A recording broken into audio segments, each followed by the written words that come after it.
भगवान और महापुरुष को अगर पता हो कि क्या करेगा तो इसका मतलब वो कराता है। कर्म का कर्ता कौन है, जीवात्मा या परमात्मा? एक क्वेश्चन। तो कर्म का कर्ता जीवात्मा है। कर्म कौन सा सही है कौन सा गलत है इसका डिसीजन कौन करेगा? न जीवात्मा न परमात्मा, बल्कि वेद या गुरु वाक्य ये डिसीजन लेंगे क्या करना चाहिए तुमको। अब क्षण क्षण हमारा कर्म जो है उसमें गुरु तो हमारे पीछे नहीं लगा है। अब बाएं चलो, अब सामने देखो, ऐसे तो कोई कर नहीं सकता। हमको कर्म करना होगा। गुरु का आदेश है कि तुम ऐसे कर्म करो, बस। भगवान कर्म नोट करते हैं, गुरु कर्म का आदेश देता है। लेकिन हम कर्म करें 100% ठीक करें या 50% ठीक करें या उल्टा करें, इसमें हम स्वतंत्र हैं। तो भगवान बुद्धि में डिसीजन की पावर देता है। देखो मैं 100 बार कह चुका, भूलो मत उसको।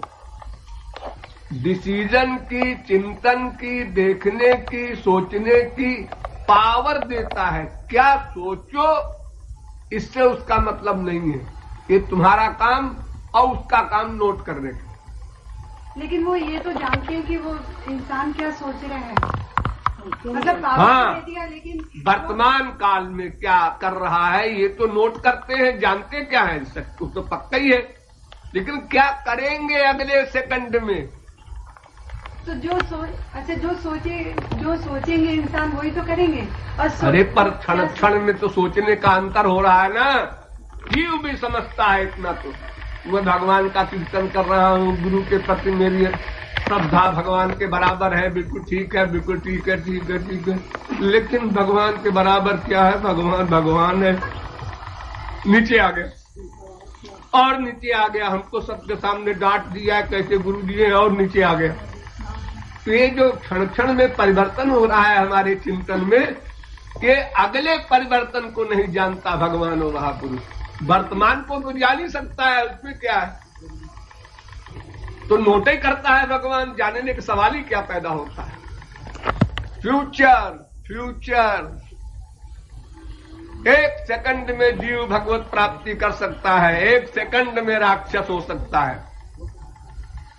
अजामिल जो था धर्मात्मा था, चारों वेदों का विद्वान था, जितेंद्रिय था। यहां तक शब्द लिखा है भागवत में। मृदुर्दांता, एक क्षण का कुसंग मिला, एक क्षण का, एक क्षण के कुसंग ने उसको राक्षस बना दिया। इतना भयंकर संसार में लगाव हुआ वेश्या से कि अपनी बीवी, अपने बूढ़े बाप, अपनी मां, सबको उसने नकार दिया उसी लड़की के पीछे, और एग्जाम्पल बन गया अजामिल। तो पतन जो होता है किसी जीव का, उसमें देर नहीं लगती, उत्थान में देर लगती है, आरोह में देर लगती है, ऊपर को जाने में देर लगती है, मेहनत पड़ती है। नीचे गिरने में मेहनत थोड़ी है। जब सीढ़ी चढ़ते हो तो कितनी मेहनत से चढ़ते हो सीढ़ी छत तक, और गिरना चाहो बस शरीर को ढीला कर दो, चले आओगे नीचे अपने आप। उसमें परिश्रम नहीं है, क्योंकि परान चखान व्यतन स्वयंभू। हमारी इंद्रियां पंचमहाभूत की बनी है और संसार पंचमहाभूत का बना है, इसलिए नेचुरल आकर्षण है। मन माया का बना है, इसलिए माइक चिंतन में नेचुरल प्रवृत्ति होती है, नेचुरल। इसलिए पतन में देर नहीं लगती। इसलिए क्षण क्षण सावधान रहने का आदेश देते हैं शास्त्र वेद। निरंतर भक्ति की जो हमारे यहाँ सिद्धांत है इसीलिए है कि निरंतर न करोगे तो थोड़ी देर तुमने आंसू बहाया, उसके बाद फिर घोर पाप की बात सोच बैठे, नाम अपराध कर बैठे, तो सब किया धरा चौपट हो गया। एक तो नॉर्मल होता है और एक खराब होता है। अब चढ़ाई पड़ गई, उस समय क्रियमाण कर्म और अच्छा करो और साधना में मन लगाओ। फिर जब प्रारब्ध खत्म हो गया तो अपने आप मन लगने लगेगा, फिर आ गई तुम्हारी नेचुरलिटी, फिर प्लेन आ गया, को सोचने ही नहीं। काम न किंचन, योग वासिष्ठ में तो यहां तक कहा है प्रारब्ध नाम की कोई वस्तु नहीं, मत सोचो उसको, चिंतने न करो। अच्छा है तो मिल जाएगा, बुरा है तो मिल जाएगा, वो मिलेगा ही, तुम्हारे सोचने से वो प्लस माइनस नहीं होगा। तो क्यों सोचो फालतू चीज में? सवेरा हो रहा है तो सूरज निकलेगा, खा मखा तुम खुशी मना रहे हो। अरे 6 बज गए 7 बज गए तो अब निकलेगा सही सूरज। शाम हो गई अंधेरा होगा, परेशान मत हो।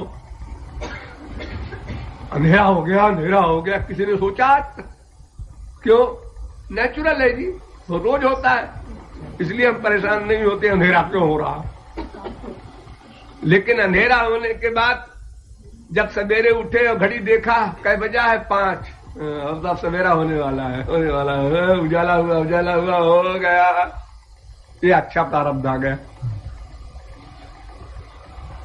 ये लक तो सोचो ही मत, वर्तमान के क्रियमाण कर्म पर ध्यान दो, बस पुरुषार्थ सही होना चाहिए, हर पल पुरुषार्थ पर ध्यान रहे।